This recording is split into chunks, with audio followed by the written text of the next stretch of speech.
Well, I was born and raised in the Delta in Mississippi. And the Delta is where all of the great blues players are from. As a kid, I started picking cotton. It wasn't a hobby, it was for a livelihood and for us to eat food and how do we survive. And so by picking cotton, you pick cotton as a thorn that sits inside of a bowl of cotton, and you reach in there and grab it out. So I was always picking cotton. My hands got so strong, and then when the cotton sack got full, as a young boy, 8 and 9 years old, the sack would weigh 100 pounds. And you put the sack on your back and walk like a half a mile because you've been picking cotton to the trailer to dump it. So my legs got all powerfully big and my hands got strong, and I never knew what was going on, but then I started playing basketball. The cotton pickers are alive. I was Nike's first player. I did their first ad for nothing. Phil called me up and said, Spence, I got to take this picture, man. We need a shot. We need our first poster that would go outside of Oregon. We want you to promote it. And I'll tell you what I'll do. I'll give you part of the company. And I said to him, I don't want part of Nike, man. I'll do this for you for free. I'm doing it because we are two guys up here in the Northwest, and I want you to be successful, so I'm doing this ad for nothing. And that's Nike's first ad. I went to the '68 Olympics as a freshman in college, and they never allowed that to happen before. And in 1968, we had a number of players who got pressured into boycotting the '68 Olympics. Kareem Abdul-Jabbar, Wesley Unseld, Elvin Hayes, and Bob Lanier. And then the guys who went and to the tryouts and got cut was Pistol Pete Maravich, Tom Bowinkle, Calvin Murphy, and Rick Mount. And then they picked this young guy from a junior college, a freshman, and I was it. And he was saying, this guy, Spencer Haywood, is going to be the answer for the 1968 Olympics. And I'm looking around like, are you talking to me? I couldn't believe it. So yeah, I was there and we won the gold medal. I set 4 records in that particular Olympics that stood until this year. Kevin Durant broke my scoring record that I held the most points in the history of the Olympics. Anthony Davis broke the youngest player in the history of America, 19 years old. And I still have 2 more. I have the rebound record as well as the field goal percentage at 72% from the field. The next year, the ABA says, well, can you come and play with us? And I said, well, I'm an underclassman. And, you know, at that time, you had to sit out 4 years after your high school class had graduated before you could play pro basketball. I went to Seattle with the Seattle Supersonics, and then all hell broke loose. My first game, I'm out there playing, and as I was like getting ready to come in for halftime, the lawyer walks up to me and hands me an injunction. The announcer came on and said, ladies and gentlemen, we have an illegal player on the floor, number 24, and he must leave the floor, leave the arena, leave the ground in which this arena sets on. So I had to leave. You got to remember, in 1970, the NCAA was like, he is destroying college basketball as we know it. You know that all of these players are going to leave college early, and what about our money? This guy is the destroyer of all of it. I told you about the beginning. My mother was still picking cotton in Mississippi at the time for $2 a day. I was just trying to make sure my mother got out of that cotton field, off of her knees, and could live upright. The NBA sued me, and I sued them for the right to play. So that case went from the lower courts to the state Supreme Court, all the way to the U.S. Supreme Court as Haywood versus the NBA. Thurgood Marshall handed the decision down. He said, this is why this young man deserves to win this case, is because we cannot stop anyone from making a living in America. He has won this case under the Sherman Antitrust Act. That is what the rule is. It's not early entry. Early entry is a byproduct, but that's my rule. That Jordan, Magic, Bird, Kobe, Garnett, LeBron, they all come through this guy.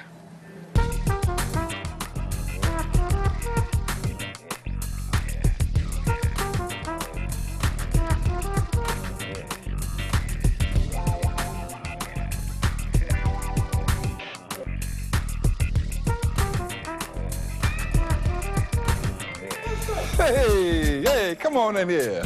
You know that was you. Yeah. Now we got How you doing? Good. Everything okay? Everything is good. He's the first one to. He's the first one to open the door. They brought me in today, Magic. Today in the Hall of Fame. Congratulations. Well deserved. Thank you. You know what? Yeah. You ready for it, though. I'm ready for it. You know? Oh. That's the true blessing right there. Man. The hall ready and you ready. That's right. You watch Courtside Jones, my man Spencer Haywood, man that paved the way. You know, opened the door from Michigan, you know, doing it big time. I wouldn't been able to go hard shit without him. Bam! Couldn't do what I did without him. You know how the door gotta open? Somebody gotta be the first one. Spencer Haywood stepped up. God bless you, brother. I love you too. All right. This is Spencer Haywood. I watch Courtside Jones. Playing defense, man, you gotta have some heart, man, and on offense, it's easy. You know your pattern moves and you do them, and then if it don't happen, it don't happen. But defense is like when Kobe and LeBron and all these guys be running through the lane like, oh man, like they on a Sunday jog and they just running through the lane. You couldn't do that when I played. You know what I mean? Like a little guy like me, I ain't number 6'4", 190 when I played. But you couldn't run through that lane like that with me, because I'm gonna check him. Bam, I don't care who he is. Michael Jordan, Kobe Bryant, I don't care. I'm gonna check you. So you couldn't do that when I played. That's the difference in the game today, but a lot of guys don't have that tenacity to want to play that defense. You gotta have the tenacity. You gotta want to play defense, because defense that's the toughest thing in the game to play. Just recently, me, Rudy T, Bill Warriel, we played in the John Lucas golf tournament, and Rudy T was like, Max, I just got one question to ask you. I was like, what's going on? What you got to ask me? He's like, I love you, coach. What's up? He was like, Max, were you really that crazy? He's like, man, when I brought Dave Jamerson in, and he was a shooting guard. He brought him in. He drafted him. I felt like when he brought him in, he disrespected me. And with my mindset, I'm thinking like, wow. You know, I mean, this man trying to take food off my plate when he brought Dave Jamerson in. So if I go from a starting shooting guard to coming off the bench, you know what I mean, and they done drafted this guy in here to try to take my position, so I'm feeling some certain kind of way, because we need help in the small forward area, the power forward area.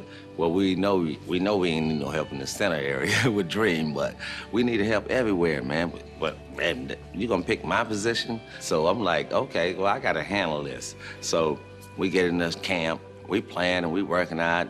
First practice of camp, and I just said, mwah! And we started fighting. Y'all know what happened. Mad Max won. I can't let nobody take no food off my family's table. And then that's the way my mindset was. But I know it wasn't right, but that's the way I approached the game, and that's the way I live. But we talked about it, we laughed about it, and he understood what I said, I understood what he said, and we had fun with it. Mike is the best player I ever played against. Honest to him, I love him, you know what I mean? But Mike was an abusive guy out there on that floor, man. Mike used to take us little guys down there in that paint and try to abuse us. You know what I mean? So one game when I was in Chicago and Mike, we was down there in the paint. So Mike was turned and like, bing, hit me in the mouth. I was like, oh my goodness. I said, not me. I hit him, bing. I hit him right back with one. So we both were bleeding.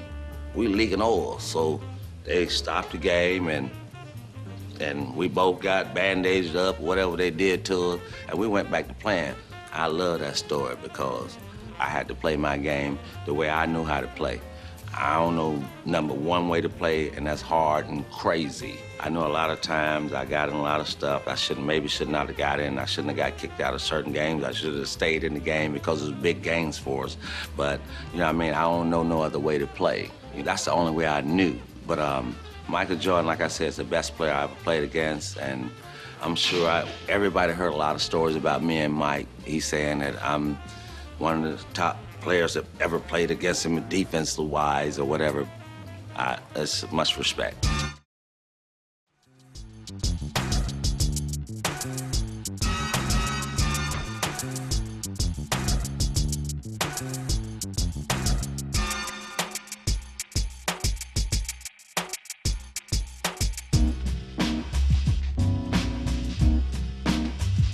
Who's one or two of your most underrated players in history? One or two of my most underrated players in history. You know, Scottie Pippen. Everybody say Scottie Pippen. Why everybody say Scottie Pippen? Pippen was with Jordan. We don't really know what he wouldn't did if he wouldn't have played the Robin role. We don't really know. Because he was just as good, you know what I'm saying, as far as being a defender. He shut down people. Like, Pippen would get long on you and shut you down, man. I think Stacey Ogden, Plastic Man, was a little underrated. He would shut you down, and he would dunk on you. From UNLV. Then you have some people that's really talented, and you have some people that work hard. If you get the combination of both, that's when you get that superstar, I feel like. Tell me about your game. I heard you played at, what, Alabama? Yeah, I was 6'5". I mean... Who was you, small forward? No, I actually played guard. 2 guard? 1. Oh, okay, so you putting it on the floor. Yeah, so I went to high school, did pretty good, got into a little trouble, but, you know, everything panned out to where I ended up doing entertainment, but I still got a good 15-foot range jump shot, I feel like. I still can find an open man. I still can probably get you 15-7 if I had to. If I had to, or maybe 3 reads and a little stop. This is Vernon Maxwell, and I watch Courtside Jones. Well, Dad, man, he had me in the backyard, in gyms. I was his shadow for many years, since I was like 5 years old. He would take me to the gym with him. He taught me how to shoot. Told me the proper form of shooting the basketball, the high arc on the shot, the follow through, make sure the elbow's pointing the right way. My dad was a shooter, and he passed it down to me, and he passed it down to my brother Cameron. Of course, everybody knows Lamond is my first cousin. He ended up being a shooter. He was more of a scorer, but he could shoot the basketball. A lot of people don't know that Allen Houston is my cousin. He can shoot the basketball. So we have a family of shooters. Well, when you shoot so many shots a day, I was shooting 1,500 shots a day. If I wasn't shooting it at like a 70% clip, then it was an extra 500 shots until it felt good. And when you shoot that many shots, you know your shot inside and out. It becomes automatic. The draft is probably the most nerve-wracking thing I've ever done in my life, and I don't want to do it again.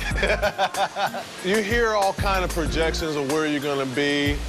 I heard end of the lottery, 9 through 12. Had a great workout with Houston, a good workout with Atlanta.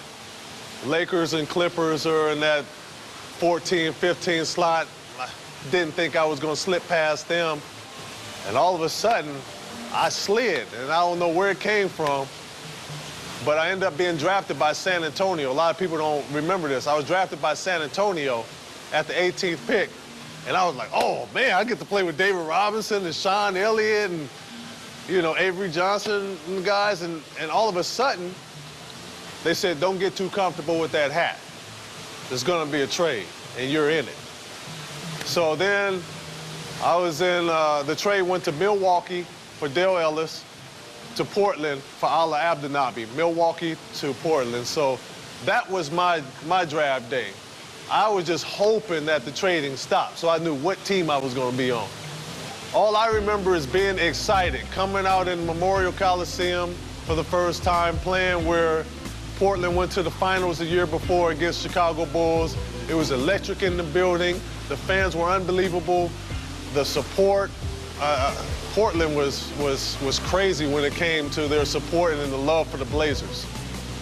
Well, Clyde took me under his wing when we were in Portland, my rookie and second year, and all the way through my third year, jumping on his back and following him to Houston for that world championship with him and Akeem Olajuwon. And Clyde, he was such a key component to me in the early years. If it wasn't for Clyde Drexler taking me under his wing, showing me the right way of doing things, being professional, what to work on, how to approach different things professionally, you may not have seen Tracy Murray after 3 years. So I owe that to Clyde Drexler.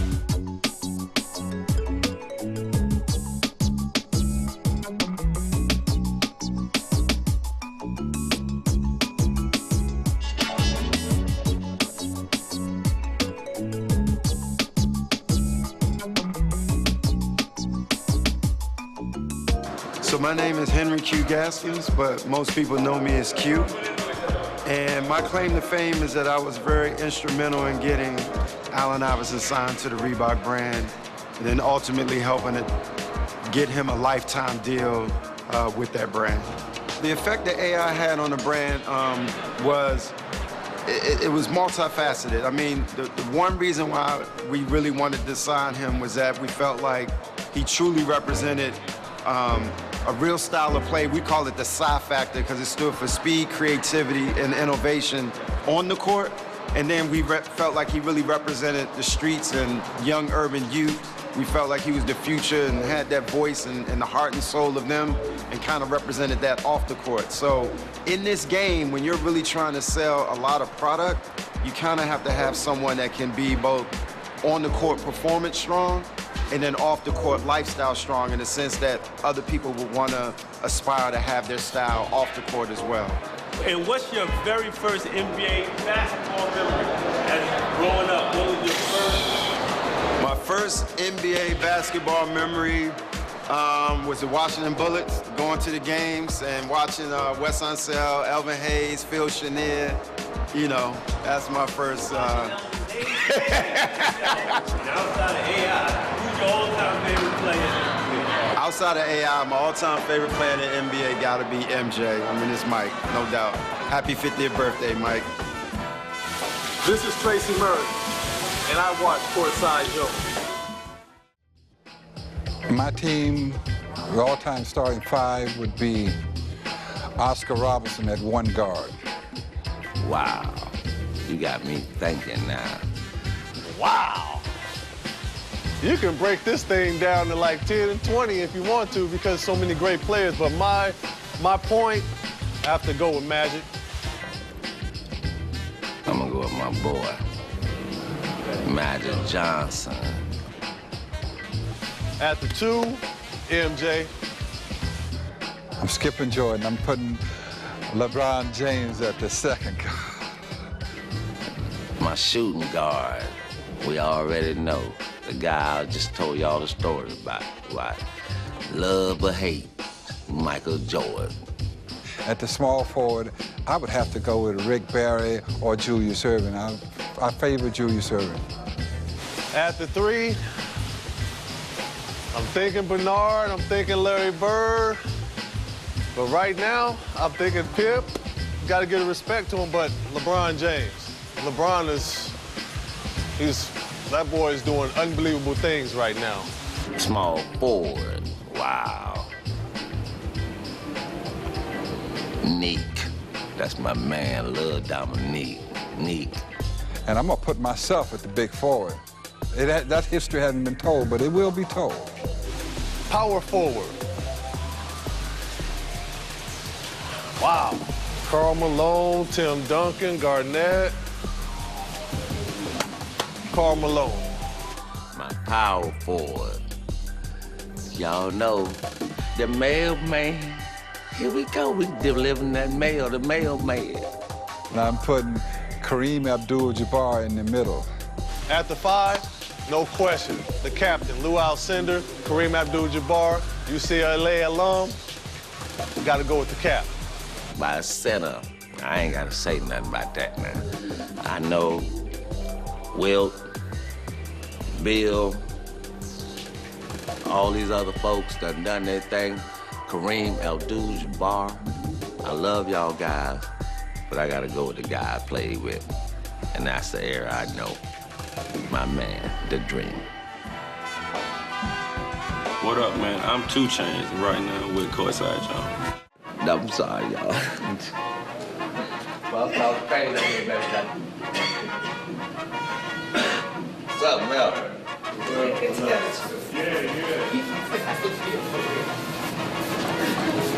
All right, where we at? I like this interview. Yeah, because I can walk off the set and get back on the set. Jalal, you good with me.